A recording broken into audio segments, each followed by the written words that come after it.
ഇപ്പോൾ Kairali team D എന്ന് പറഞ്ഞാൽ ആദ്യം തന്നെ മോഹൻലാലിനെ ഓർമ്മ വരുന്നത്. അപ്പോൾ ഈ ഇവർ എന്താ കൺസ്യൂമർ പ്രൊഡക്റ്റ് മാർക്കറ്റിൽ വരുമ്പോൾ ഒരു ബ്രാൻഡ് ബിൽഡിങ്ങിന് ഭയങ്കരമായിട്ട് ഇൻവെസ്റ്റ് ചെയ്യാറുണ്ട്.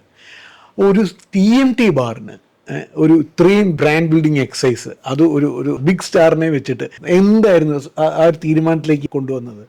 ഞങ്ങൾ ആദ്യം പരസ്യം ചെയ്യുമ്പം ഒരു 2009 കാലഘട്ടത്തിലാണ് ഈ TV ആഡ്സ് ഒക്കെ കൈരളി TMT തുടങ്ങിയിട്ടുണ്ടായിരുന്നു. ഞങ്ങൾ പുതിയ കമ്പനി നിർമ്മിച്ചിരിക്കുന്നത് എങ്ങനെയാണെന്ന് വെച്ച് കഴിഞ്ഞാൽ, ഞാൻ നേരത്തെ പറഞ്ഞല്ലോ, പെട്ടെന്നൊരു സുപ്രഭാതത്തിൽ പിരിക്കമ്പി TMT കമ്പനിയാക്കി മാറ്റി. ആ ഒരു പ്രത്യേകിച്ചുള്ള കമ്പനി അത് അങ്ങനെ തന്നെ ഞങ്ങളെടുത്ത് അതിന് സ്ക്രാപ്പ് ചെയ്തിട്ട് പുതിയ ടെക്നോളജിയിൽ പുതിയ കമ്പനി, ദ ലേറ്റസ്റ്റ് ടെക്നോളജി ഞങ്ങൾ അവിടെ ഇൻവെസ്റ്റ് ചെയ്യും.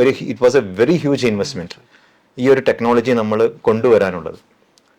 അങ്ങനെയാണ് നമ്മൾ പ്രൊഡക്ഷൻ സ്റ്റാർട്ട് ചെയ്തത്. ആ സമയത്താണ് നമ്മുടെ ജയറാമേട്ടനെ 2014 ആദ്യം ജയറാമേട്ടനായിരുന്നു നമ്മുടെ ഒരു ബ്രാൻഡ് അംബാസഡർ എന്നുള്ള ആ ഒരു ഇതിലേക്ക് വരുന്നത്.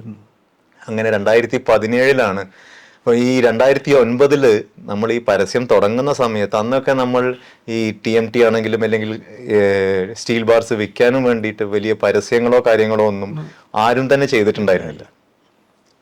അപ്പം എനിക്ക് എൻ്റെ ഫാദറിനെ ഒന്ന് കൺവിൻസ് ചെയ്യാൻ ഇച്ചിരി ഒരു ബുദ്ധിമുട്ട്, ആ ഒരു ജനറേഷൻ ഗ്യാപ്പ് എന്ന് വേണമെങ്കിൽ നമുക്ക് പറയാം. പക്ഷേ ഹി വാസ് കൺവിൻസ്ഡ്.